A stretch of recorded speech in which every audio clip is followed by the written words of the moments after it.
Et vous savez, parfois, il y a des saisons dans nos vies où on a besoin, je ne sais pas pour vous, mais en tout cas pour moi, je vais être vrai avec vous, où j'ai besoin que ma foi soit encouragée. Et d'être avec vous dans ce lieu, de voir ce que Dieu fait, d'entendre les témoignages, eh bien ça encourage la foi, ça renouvelle la foi. Écoutez bien, le témoignage engendre le témoignage. Partage ce que tu vis avec Dieu. Au moment où, même si c'est une chose qui paraît petite pour toi, mais tu sais que Dieu a répondu, tu sais que Dieu a agi, partage-le à quelqu'un. Parce que tu vas permettre à cette personne de croire Dieu à son tour. Amen. C'est pour ça que je dis que le témoignage engendre le témoignage. Lorsqu'on partage la bonté de Dieu, lorsqu'on donne gloire à Dieu pour ce qu'il fait dans nos vies et qu'on le transmet à quelqu'un, eh bien, on donne à cette personne l'occasion de croire Dieu aussi. Alors, j'espère que ce soir, vous êtes là avec ce cœur qui croit Dieu, qui veut croire Dieu encore pour de grandes choses. Est-ce qu'il y a des personnes avec moi ce soir? Alors, je crois que dans cette mesure, vous savez, de faim et de soif que nous avons de Dieu, eh bien, il veut libérer sa grâce encore et encore. Dieu est généreux. La générosité fait partie de la bonté de Dieu. Et j'ai une bonne nouvelle, Lamentation 3.22, la bonté de Dieu n'est pas épuisée. Il n'a pas fini de nous montrer son amour. Amen. Allez, dis-le encore à quelqu'un, Dieu n'a pas fini de te montrer son amour. Waouh! Wouh! Je vous laisse prendre place.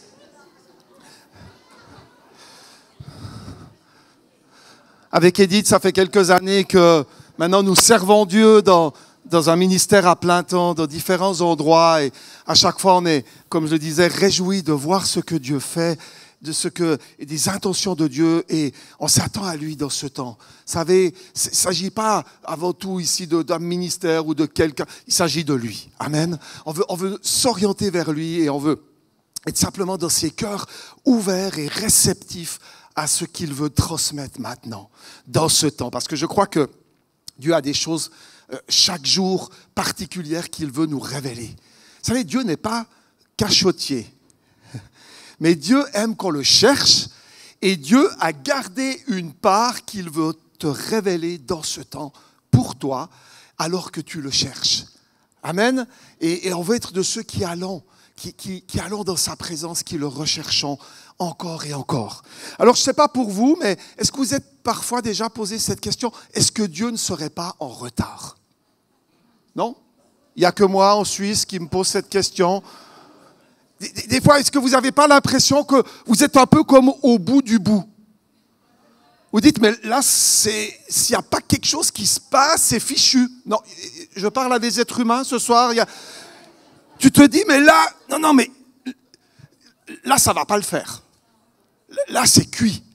Là, c'est fichu.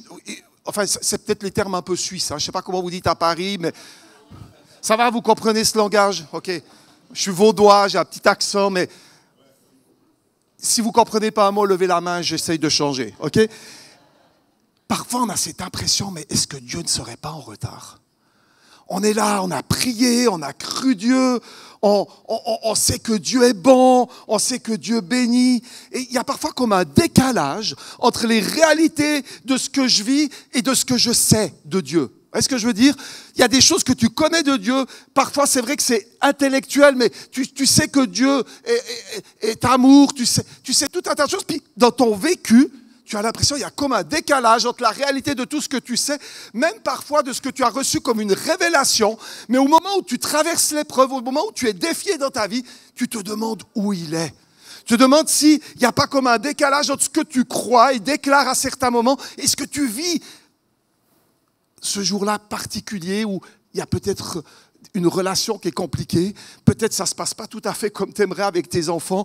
Peut-être qu'au niveau familial, ça stresse. Peut-être c'est le travail, les finances. Je ne sais pas quels peuvent être tes défis. Peut-être même en ce moment même, parce que je crois que si Dieu a mis ce message dans mon cœur, c'est qu'il y a certainement des défis que tu es en train de traverser maintenant. Et peut-être tu te dis, mais où est Dieu? Est-ce qu'il ne m'aurait pas oublié? Vous savez, parfois on reçoit des promesses de Dieu. Même des paroles prophétiques, comme tu le disais, qui peuvent être très pointues, très pertinentes. Mais entre le moment où tu reçois une parole de Dieu, une promesse de Dieu, parfois tu lis un verset et waouh, tu dis mais c'est magnifique. Tu le prends, tu le crois, mais jusqu'au moment où tu vois la réalisation de ce que Dieu a dit, je ne sais pas si je parle à quelqu'un ce soir, ce n'est pas toujours immédiat.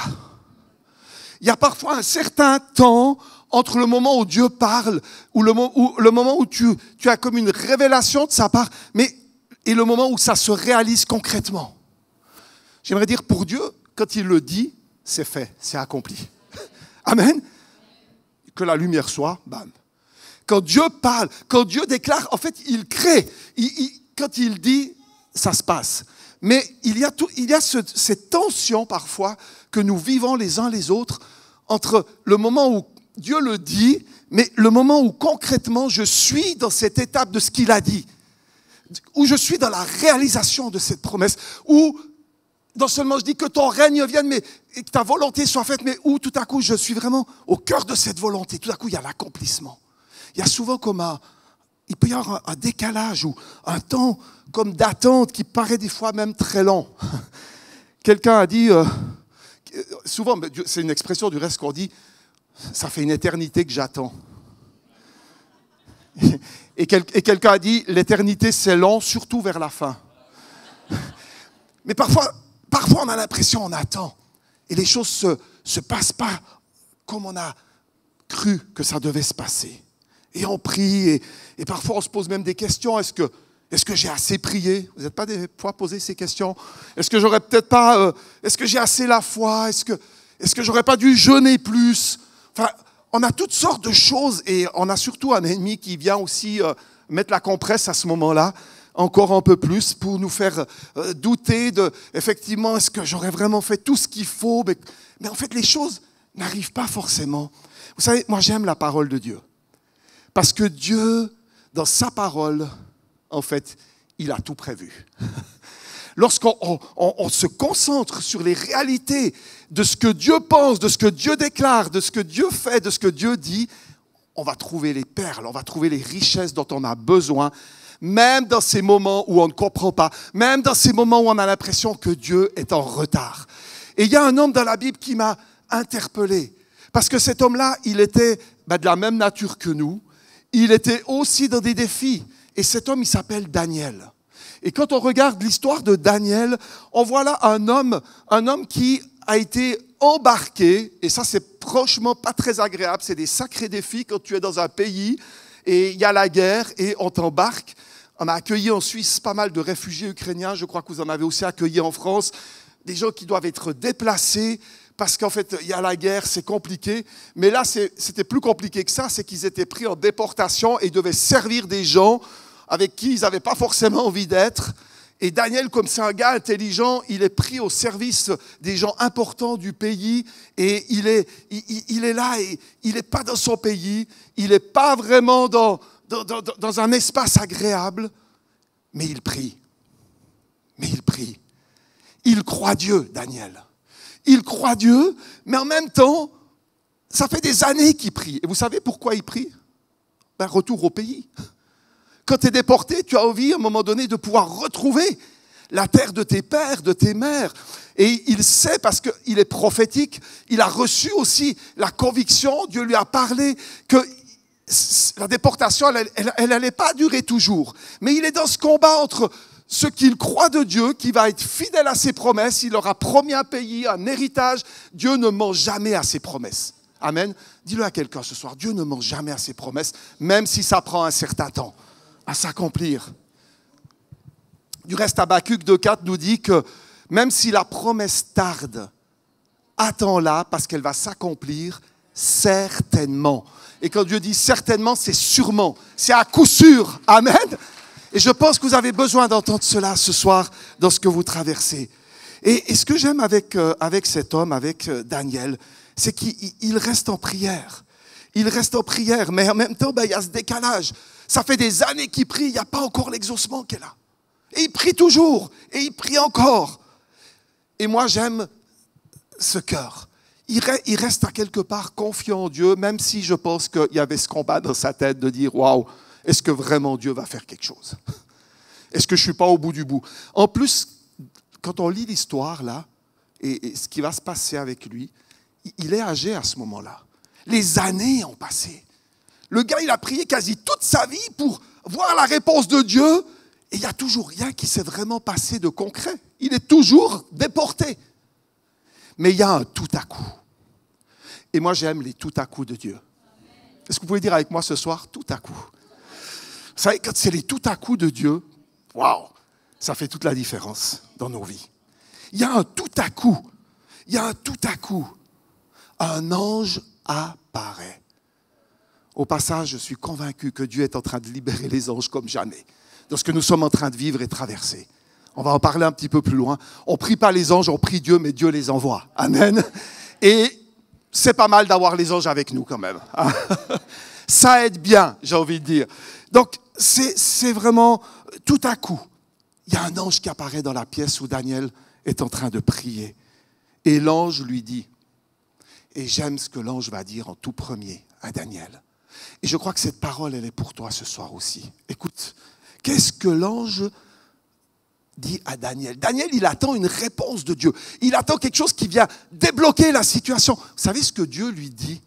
Il lui dit quelque chose qu'il nous dit à nous aussi aujourd'hui, qui est le départ, avant même de tout ministère, toute œuvre, toute réalisation. Il y en a besoin d'avoir comme une révélation nouvelle. Et je crois que c'est le temps encore, que tu sois chrétien depuis 10 ans, 20 ans ou quelques mois, quelques années. On a tous besoin de cette révélation-là de la part de Dieu. Il dit, Daniel, toi que Dieu aime. Waouh, tu peux mettre ton prénom ce soir et dire, moi que Dieu aime. Je te permets de te regarder et dire, moi que Dieu aime. Vas-y, avec ton prénom, Blaise que Dieu aime. Waouh! Il amène Daniel dans la réalité du cœur qu'il a pour lui. Ta vie ne dépend pas prioritairement d'une action ou de quelque chose que tu pourrais produire ou faire ou voir faire par quelqu'un, mais d'une relation, de ta relation d'amour avec Dieu. Et quand tu es connecté dans cette réalité de cette révélation, Dieu m'aime. Dieu est avec, ça veut dire Dieu est avec moi. Sa présence est là. Il pense à moi. Quand notre cœur est touché par l'amour de Dieu. Je me souviens à un moment donné, j'étais pas encore à ce moment-là dans le ministère, j'étais dans une activité séculière. Je travaillais dans la vente et j'avais la possibilité de développer mon propre business. Et j'étais en prière un matin avant de partir au travail. Et ça faisait un moment que je parlais à Edith en disant, mais il y a vraiment une opportunité. Je gagnais bien ma vie. De partir comme indépendant et de créer ma propre structure. Et puis en même temps, il y avait cet appel de Dieu au fond de moi depuis déjà bien des années, depuis petit même, qui résonnait, que j'avais mis de côté. Et là, en plus, il y a les enfants, il y a toutes sortes d'excuses qu'on peut même, tout à fait naturelles, avancer, dire non mais attends quand même, là il y a un bon salaire, pas de garantie si je pars dans le ministère à plein temps, qu'est-ce qui va se passer? Et je suis sur mon canapé en train de prier et la présence de Dieu, c'est comme le tout à coup de Daniel. Tout à coup, j'ai l'impression, Jésus, il est comme assis à côté de moi. Je ne voyais pas, mais je sentais sa présence comme si quelqu'un était venu s'asseoir, littéralement. Et à ce moment-là, je suis touché dans mon cœur. Et c'était pour moi la plus grande, un des moments où la révélation de l'amour de Dieu était le plus grand pour moi. Alors que je sens cette présence et je sais c'est Jésus qui est là. Mais qu'est-ce que je fais? Est-ce que c'est bien de partir dans le business? Est-ce que c'est bien plutôt par la foi, dans ce que je ressentais aussi de l'appel de Dieu? Et vous savez ce qu'il me dit? C'est presque une voix qui résonne audiblement. C'est tellement fort dans ton esprit. Tu peux choisir. Et là, je me dis, attends, je n'ai pas bien compris. Moi, dans mon éducation religieuse, et j'ai quelques générations de pasteurs, de gens impliqués dans le ministère, tout ce que j'avais entendu, c'est que tu as la volonté vraiment parfaite de Dieu. Après, tu as la volonté permissive, et puis ce qui n'est pas sa volonté. Plus ou moins. J'avais ça à l'esprit. Et là, il me dit, tu peux choisir. Et quand il dit cela, je me sens tellement aimé. Et je sais que ce qu'il est en train de dire est vrai. Vous voyez ce que je veux dire? Ce n'est pas du baratin. Je sens réellement, et je dis, je peux choisir. J'ai posé cette question parce que c'était comme un choc. Et il me dit, oui, je t'aimerai autant là que là. Je te bénirai parce que tu es mon enfant. Tu es mon fils. On ne parle pas ici de péché, comprenez-moi. On parle d'une orientation. Mais je dis, waouh. Et vous savez ce que ça a fait? ça m'a justement propulsé dans les promesses et les intentions qu'il avait pour moi. Parce que qu'est-ce qui s'est passé à ce moment-là? Dans la révélation de l'amour de Dieu pour moi, la peur de manquer du gros salaire, la peur de pas ceci, de pas être capable de parler. J'étais très timide, je bégayais, j'avais pas du tout. Je pleurais quand je devais m'exprimer devant quelqu'un. Ça a bien changé, peut-être vous ne le croyez pas, mais c'était réel, vraiment. Ce que je vous dis là, parlez à mes parents, vous verrez. Quand j'ai dû témoigner à mon baptême, j'ai pleuré tout du long, c'était presque incompréhensible. Mais ce moment-là, j'ai dit, tu m'aimes à ce point, que tu me fais confiance, que tu vas être avec moi, quoi qu'il se passe, quelle que soit l'option. Je ne sais pas si ça vous... Peut-être que je vous percute un peu ce soir, mais c'était réel, mes amis. Et tu sais que c'est vrai. Tu sais, là, comme je dis, c'est quelque chose qui est... C'est ça, la révélation, c'est que ça passe de la tête au cœur.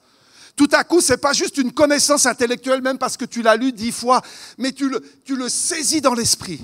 À partir de ce moment-là, j'ai dit, si Dieu tu es avec moi, autant là, que tu... Alors je choisis ce qui me semble le plus fou, j'y vais par la foi. Je te suis, je lâche prise. Quelques heures après, c'était un peu plus tard, j'ai dit quand même, ça serait pas mal que j'appelle Edith, ma femme. Je l'appelle, et là, vous savez, des fois, les secondes semblent être des minutes, voire des heures. Je l'appelle, je dis, j'ai vécu, je lui raconte ce que j'ai juste vécu ce moment, parce que je me suis dit, bon, c'est une chose, moi, mais maintenant, attends, on parlait beaucoup plus du côté business, je vous assure, à ce moment-là. Et je lui dis ça, et j'entends rien du tout à l'autre bout pendant un petit moment. Ça m'a semblé très, très long. Mais tout à coup, elle dit, ça paraît complètement fou ce que tu me dis. C'est pas là on parlait même pas vraiment de ça, de cette manière en tout cas. Mais je sais que c'est juste. Mes amis, quand Dieu te parle, Dieu confirme. Et confirme avec les gens qui sont proches de toi. Quand Dieu t'appelle, rien ne manque pour répondre à cet appel. Pour entrer dans que ton règne vienne, que ta volonté soit faite. Il faut cette révélation de l'amour de Dieu, de la présence tangible de Dieu, de la gloire de Dieu. Waouh! Et je crois que Dieu veut vous donner ça encore et encore. Amen? Il y a des gens avec moi? Donc, Dieu vient vers Daniel. Il lui dit, Daniel, toi que Dieu aime. Vous pouvez lire avec moi Daniel 10, 11. Fais un effort, il va lui dire, pour comprendre les paroles que je vais te dire. Mets-toi debout, car je suis envoyé auprès de toi maintenant. Moi, j'imagine, Daniel, il devait être un peu fatigué. Il priait quand même, il avait toujours la foi que Dieu allait quand même faire quelque chose. Mais je l'imagine un peu âgé, dans son fauteuil, en train de se dire, bon. Et il lui dit, mets-toi debout. Je crois que c'est aussi une parole de Dieu ce soir. Il y a des personnes qui ont comme lâché un peu par rapport à des rêves, à des promesses que Dieu vous a faites. Vous savez, Dieu vous a parlé. Mais comme ça ne s'est pas encore accompli, vous êtes un peu assis sur votre canapé. On va en parler un peu plus demain de l'alignement pour entrer dans les réalités des promesses de Dieu. Parfois, ça demande un alignement. Et là, il lui dit, debout, Daniel, lève-toi. Vous savez, il faut des fois se positionner dans la foi. Il faut être prêt à quitter sa zone de confort. Il faut être prêt à lâcher prise. Et c'est ce que Daniel va faire. Il lui dit, lève-toi, car je suis maintenant envoyé auprès de toi.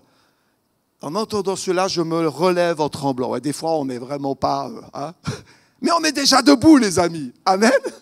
On tremble, on ne sait pas trop ce qui va se passer. Comment ça va se passer? Mais on sait qu'il est avec nous. Il a assuré on faisait partie de ceux qu'il aime. Il est là, il est avec. Daniel se lève, il est tremblant, mais il va lui dire, n'aie pas peur. Dieu est un Dieu qui rassure, c'est un Père. Et je crois que c'est dans cette filiation avec nous de fils à père, c'est cette réalité d'un Père, de compassion, d'amour, qu'il nous faut vraiment saisir par l'Esprit. Parce qu'à partir de ce moment-là, ça va être difficile que tu sois arrêté. Que tu n'entres pas dans la destinée qu'il a pour toi. Que tu n'entres pas dans cette volonté de voir le ciel et les réalités du ciel s'établir sur la terre où tu marches. Donc Daniel se lève, il tremble, il lui dit, mais n'aie pas peur. Parfois, on a besoin de cette voix rassurante du Père qui vient, n'aie pas peur. J'ai confiance en toi, je te fais confiance, Greg, vas-y. N'aie pas peur. En effet, tu as voulu comprendre ce qui se passait. Daniel, il cherchait. Et pour cela, tu t'es abaissé devant Dieu. C'est pourquoi, depuis le premier jour, Dieu a entendu ta prière et je suis venu t'apporter la réponse. Alors, on peut se poser la question, mais pourquoi, si Dieu a entendu au premier jour, ça a mis autant de temps pour que la réponse arrive, finalement, concrètement, à Daniel? Quand on lit l'histoire, on voit que ça a pris 21 jours. Ça a pris du temps. Je suis convaincu que quand Daniel a prié, sa prière a été entendue. Ce n'était pas un problème d'ouïe du côté de Dieu. Il a saisi, il a entendu. Et il dit même, j'ai envoyé. Il y a quelque chose qui a été libéré. Il a envoyé son ange à ce moment-là. Alors, qu'est-ce qui s'est passé? Mes amis, et je crois que c'est important qu'on réalise ensemble qu'il y a un combat qui n'est pas uniquement terrestre, mais qui est spirituel. Et parfois, nous, êtres humains, on aimerait tellement faire les choses à la force du poignet, donner un coup de pouce, donner un coup de main, parce qu'on a l'impression que la réponse n'arrive pas. Mais il y a un combat qui est de l'ordre spirituel. Ce n'est pas forcément parce que tu n'as pas assez prié ou pas fait assez ceci. Bon, je parle de s'aligner à Dieu, oui, c'est bien. Mais souvent, très souvent, on ne réalise pas que pour que les réalités du ciel arrivent sur la terre, vu qu'il y a ces enjeux spirituels, et on le voit tellement fort avec Daniel, il y a comme des résistances. Il y a un ennemi qui n'a pas envie qu'on puisse être au bénéfice des réalités du ciel.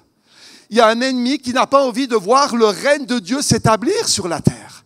Il y a un ennemi qui n'a pas envie que toi et moi, nous fassions la volonté de Dieu et que nous marchions en symbiose avec lui pour réaliser son intention, son plan, pour voir des choses, pour voir le surnaturel devenir naturel. Parce que c'est de ça qu'il s'agit. Pour voir en fait des vies transformées, pour voir cette abondance du ciel passer en toi, te remplir, te nourrir, pour nourrir les autres, pour libérer sur la vie des autres. Waouh! Il y a un combat, il y a une lutte. Il y a une lutte au sujet de ce que tu vis avec tes enfants. Il y a une lutte au sujet de ce que tu vis avec ton travail. Il y a une lutte peut-être au niveau des relations. Tu sais où il y a ce combat en ce moment. Et où tu as l'impression que comme le ciel est fermé. Mais j'aimerais dire ce soir, et c'est une bonne nouvelle, tu n'es pas seul. Tu n'es pas seul. Dis à ton voisin, tu n'es pas seul. Tu n'es pas seul. Waouh! Même s'il y a un combat qui se livre. Et c'est intéressant quand on voit ce combat avec Daniel, l'ange qui était censé, et qui finalement a apporté le message à Daniel, il a été retenu par le prince de Perse, une principauté spirituelle qui était là. Et vous savez, Dieu n'est jamais à court. Il a envoyé en renfort Gabriel, l'ange guerrier, qui est venu combattre ce prince de Perse qui empêchait cet ange messager de venir chez Daniel. Et il y a eu ce combat, 21 jours. Et l'ange a pu passer et venir apporter le message qu'il devait apporter à Daniel. Donc, il n'y a absolument rien qui est impossible à Dieu. Amen. Ceux qui sont avec nous, cette armée céleste, non seulement le Père, le Fils, le Saint-Esprit, cette magnifique Trinité, mais en plus cette multitude d'anges sont bien réels et ils sont bien plus nombreux que ceux qui sont contre nous. Amen. Ils sont bien plus nombreux. Hébreux 1, 14. Ah, j'aime trop ce texte. Hébreux 1, 14. Est-ce que les anges ne sont pas tous des esprits qui servent Dieu? Dieu les envoie en mission. Waouh! Il nous envoie en mission, mais avec nous, il envoie des anges aussi en mission. Amen. Pour que les réalisations qu'il a prévues puissent prendre place. Waouh! Pour que tu puisses amener une influence du royaume, du règne de Dieu, là où tu te tiens. Tu n'es pas seul. Les anges sont avec toi. Amen. Waouh! Moi, j'espère que ça vous enthousiasme ce soir. De savoir que vous n'êtes pas tout seul. Au moment où tu acceptes Jésus-Christ comme Sauveur et Seigneur, que tu crois en lui, La voie est ouverte pour que tu sois en relation avec Dieu le Père et que tu sois au bénéfice de toutes les richesses célestes, de toutes les ressources du ciel dans la mission terrestre que tu es appelé à accomplir. Donc, tu n'es pas seul. Waouh! Maintenant, c'est vrai qu'il y a ce fameux ennemi qui est là. Hein? Et l'objectif de Satan, vous savez, son premier objectif, c'est de nous faire croire que nous sommes seuls. Que Dieu n'est pas avec. Qu'il a justement oublié. Et il vient dans ces moments de combat, il vient dans ces moments où on est dans cette attente de voir une réalisation promise par Dieu prendre place. Il vient à ce moment-là dire, mais t'es sûr? T'es vraiment sûr que c'est Dieu qui t'a parlé? Puis des fois, il utilise même un gentil chrétien sur ta route. Ouais, mais tu ne penses pas arrêter le travail quand même. Vous savez, après cette expérience de cette grâce de Dieu, il y a eu ce temps de visitation de l'amour de Dieu, mais après, tu en parles un peu autour de toi. Mais tu as réalisé, tu as 4 gamins. On a 4 enfants. Le dernier, il était tout petit. Mais ça ne va pas. Tu sais, tu peux servir Dieu en travaillant. Et ça correspond. Oui, on peut le faire, bien sûr. Mais ce qui est important, c'est d'accomplir ce que Dieu t'a souligné, t'a demandé. On veut se mettre en alignement à sa volonté. Et on n'est pas conduit par la peur, on est conduit par l'amour. Vous savez, dans le combat, ce qui va repousser les peurs, les doutes, c'est l'amour. L'amour parfait chasse la peur, nous dit la parole de Dieu. Bannis la crainte, chasse la peur. Donc si tu as des peurs, ouvre-toi à l'amour de Dieu et tu verras que tu vas être beaucoup plus audacieux. Hello? Je parle à quelqu'un ce soir. Franchement, moi, ce qui m'a libéré, c'est son amour. C'est d'être connecté à lui. Parce que quand tu es comblé par Dieu, tu n'as pas besoin de compenser par d'autres choses. Ni de la comparaison avec quelqu'un. Tu n'as pas besoin d'avoir peur. Tu n'as pas besoin de craindre et d'avoir peur de manquer de quelque chose. Parce que tu es connecté à lui. Amen. Et je crois que c'est comme ce soir, il veut à nouveau nous embraser dans cet amour. Je crois à un déversement de l'amour de Dieu ce soir dans nos cœurs. Je m'attends à cela. Et Satan n'aime pas ça. Donc s'il peut te faire douter de Dieu et de ce qu'il veut faire, s'il peut te faire douter de ton identité et de ta relation avec lui, il va venir pour le faire. Il va essayer de faire cela, parce que c'est le père du mensonge, donc en plus c'est un grand baratineur qui ne va pas se gêner d'amener des éléments il sait que s'il vient presser là, ça risque de créer une instabilité en toi. Il va essayer. Mais good news, on peut le repousser. On peut le repousser parce que celui qui est en nous, à nouveau, est bien plus grand que tout ce qui se passe autour de nous en opposition. Amen. Et moi, vous savez, je pense qu'une des formes de combat spirituel la plus forte pour vivre le règne de Dieu, le royaume de Dieu sur la terre, eh bien, c'est d'être connecté à Dieu, de vivre dans l'intimité avec lui, dans ce déversement de son amour continuel en nous. Et comment on vit ça? C'est la louange. La louange nous porte. La louange nous anime. Sa parole. C'est d'être dans ces réalités de ce que Dieu dit, de ce que Dieu est. C'est de célébrer ces réalités. Et il y a un moment donné, l'ennemi, il lâche. Il y a un moment donné, il dit non, mais il est trop près de Dieu, c'est pas possible. Je vais ramasser. Je peux pas m'approcher là. C'est pas possible. Va vers lui. Et Paul le dit très bien. Il dit, souviens-toi. Et des fois, on a besoin de se souvenir de cette grandeur de Dieu. Moi, j'aime ce qu'il dit et je crois que c'est une parole pour ce soir. Romains 8, 30 à 38. C'est quelques versets, mais je pense que c'est une parole prophétique, littéralement, parce qu'elle est comme portée pour être amenée dans vos cœurs ce soir, par le Saint-Esprit. Ceux que Dieu a choisis d'avance, c'est-à-dire vous et moi, il les a aussi appelés. Ceux qu'il a appelés, il les a aussi rendus justes. Et ceux qu'il a rendus justes, il leur a aussi donné sa gloire. Vous savez, la gloire de Dieu, c'est des fois on parle de la gloire de Dieu. Moi, je traduis la gloire de Dieu. C'est une manière de traduire, peut-être d'autres théologiens auront un autre regard. Mais pour moi, c'est la présence tangible de Dieu. Parce que quand Moïse dit « Fais-moi voir ta gloire à Dieu », vous savez, quand il est et Dieu passe, et il voit Dieu.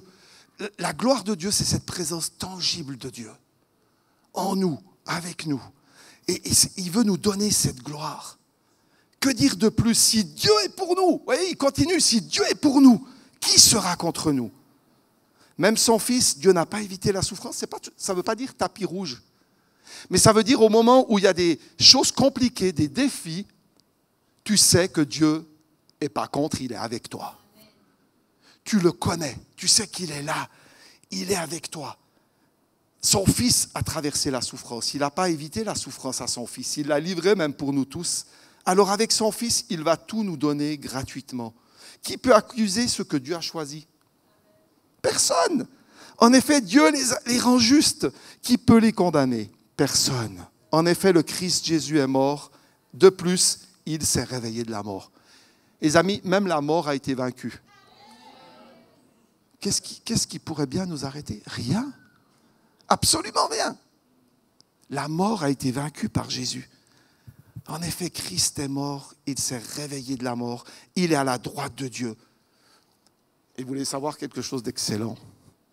C'est qu'on a le plus grand des intercesseurs, des supporters en notre faveur. Jésus-Christ à la droite de Dieu qui intercède pour nous, pour qu'on puisse s'aligner à la volonté de Dieu et voir le règne de Dieu être établi sur cette terre, où nous marchons jusqu'à ce que nous soyons dans l'éternité avec lui, parce que la mort même est vaincue. Donc en fait, tu passes de la vie terrestre à la vie céleste. La vie avec un petit V à la vie avec un grand V. Waouh! C'est bon, donc de quoi as-tu peur? Vas-y à fond dans ce que Dieu te donne de vivre. Waouh! Les dangers, la mort, il cite vraiment tout ce qui pourrait être un obstacle et il dit, mais dans toutes ces choses-là, que ce soit la mort, la vie, les anges, les esprits, tout ce qui pourrait s'opposer, les forces d'en haut, les forces d'en bas, rien ne pourra nous séparer de l'amour de Dieu. Waouh! Est-ce qu'on peut le dire ensemble ce soir? Rien ne peut me séparer de l'amour de Dieu pour moi. Alors ne crois pas aux mensonges du diable, mais crois ce que Dieu croit. Vous savez, si on veut marcher dans l'identité qu'est la nôtre en Dieu, il nous faut croire ce que Dieu croit de nous. Dès que tu commences à croire ce que l'autre croit, et qu'à un moment donné, si tu t'attaches à ce que l'ennemi pense et ce qui vient chuchoter à tes oreilles, ça va devenir une vérité.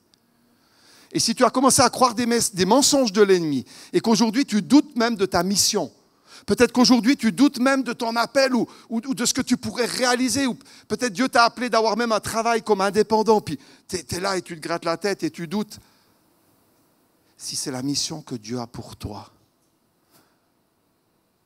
eh bien, il est avec toi, il est pour toi, il est celui qui a toutes les ressources pour que ce que tu as reçu puisse s'accomplir.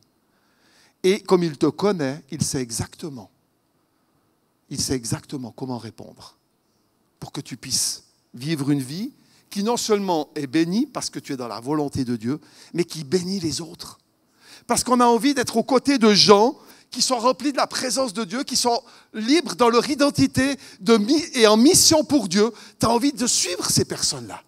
Et moi, je vois que cette église Impulsion et vos églises vont être des endroits où des personnes vont être comme attirées parce qu'ils verront l'amour de Dieu sur vous. Ils verront que vous osez faire ce que Dieu vous demande de faire et ils vont avoir envie de vivre les mêmes choses. Parce que tout le monde a envie d'être libre dans son identité, en pleine liberté. Et on est en pleine liberté quand on est aligné à la volonté de Dieu pour nos vies. Et c'est ça qui est juste magnifique et incroyable. Waouh! Vous savez, quand parfois on a l'impression que Dieu est en retard, que les choses ne vont plus arriver, que ses promesses ne vont peut-être pas s'accomplir, j'aimerais vous encourager à être comme un animal. Cet animal, il m'a parlé, et si je devais être moi un animal, c'est celui-là que je serais. Cet animal, c'est l'aigle. J'aime trop cet animal, parce qu'en fait, du reste, je rêve quand je serai dans l'au-delà de pouvoir voler comme un aigle. Parce que l'aigle, il bat très rarement de l'aile. Il n'est pas en train de se fatiguer comme un coquelet qui voudrait décoller. Il étend ses ailes quand le vent, le courant est là. Mes amis, quand on recherche ce vent de l'esprit, on étend nos ailes, waouh, on est porté.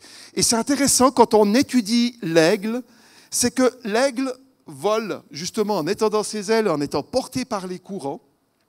Et l'aigle, il est, malgré qu'il est un aigle et que c'est un gros, ça fait partie des gros oiseaux, il y a un seul oiseau qui le combat. Vous savez quel oiseau combat l'aigle? C'est le corbeau. Le corbeau, il vient, et vous savez ce qu'il fait en fait? Il a vu que l'aigle étend ses ailes et prend les courants. Alors il vient par derrière. Peut-être ça va vous faire penser à quelque chose que je suis en train de dire.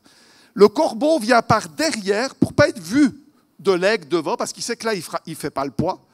Il vient par derrière et il vient s'agripper par-dessus. Il passe par derrière et il se plante il s'agrippe sur le dos de l'aigle, le corbeau, et il commence à piquer et à essayer de le déplumer par-dessus. Et il y a quelque chose d'intéressant, vous pouvez le lire, ça fait partie de la nature. L'aigle n'essaie pas de se battre avec le corbeau. Il n'est pas en train d'essayer de se retourner puis de faire des mouvements pour que le... Vous savez ce qu'il fait? Il étend de plus belle ses ailes et il prend de la hauteur. Il monte et il monte encore. Il prend de l'altitude jusqu'à un moment donné où le corbeau, qui lui ne monte jamais aussi haut, ne tient plus. Il manque d'oxygène, il tombe, il claque, il meurt, il est cuit.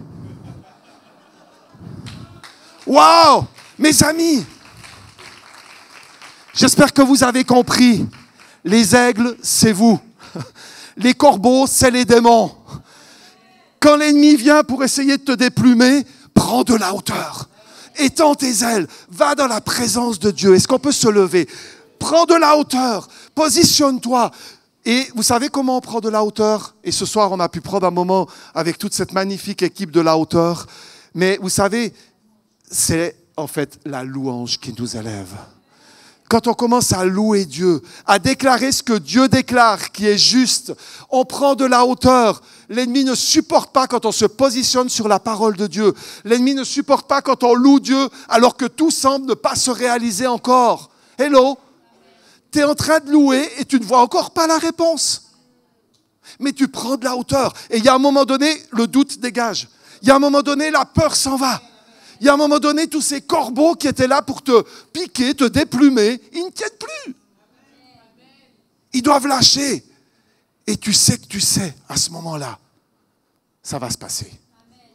Ça va se passer. Je suis avec Dieu, je suis en Dieu. Waouh! Waouh! Vous savez, Daniel 12, 13, et ça c'est vraiment la bonne attitude à avoir, cet aspect de louer Dieu et de rester dans une attitude de foi, de confiance. À ce moment-là, la louange nous permet d'être dans cette attitude de foi et de confiance. Tu vas pouvoir rester fidèle jusqu'au bout. Tu vas pouvoir croire Dieu jusqu'au moment de la réalisation de ses promesses. Amen.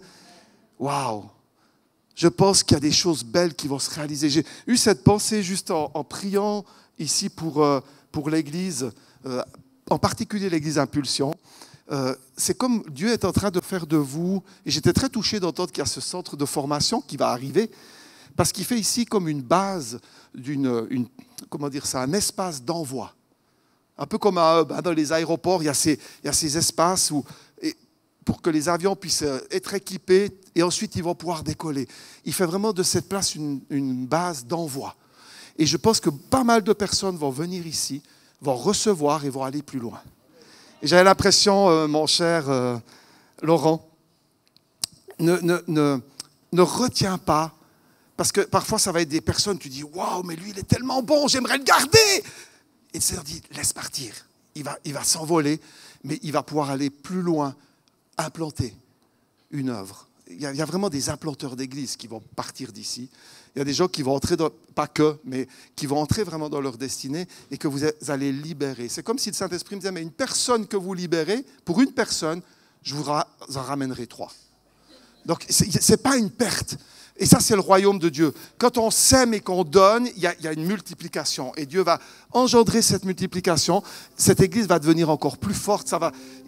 C'est comme vous étendez justement vos ailes, étendez la toile dans Ésaïe, et en même temps affermir les cordages. Il y a à chaque fois cette move. Et je crois que vous êtes dans ce temps où vous allez élargir encore un peu plus la tente, mais Dieu affermit les piquets.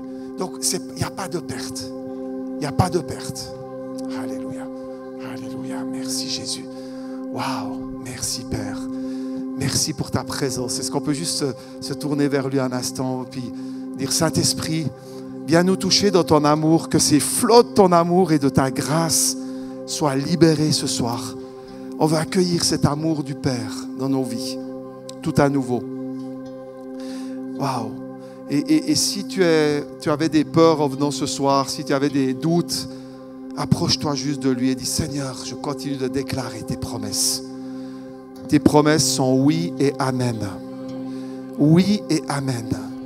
Et j'ajouterai rien d'autre. Merci Seigneur. Touche mon cœur, remplis-moi. C'est comme des vagues, des flots de l'amour de Dieu qui sont libérés. Et tu vas être surpris, tu vas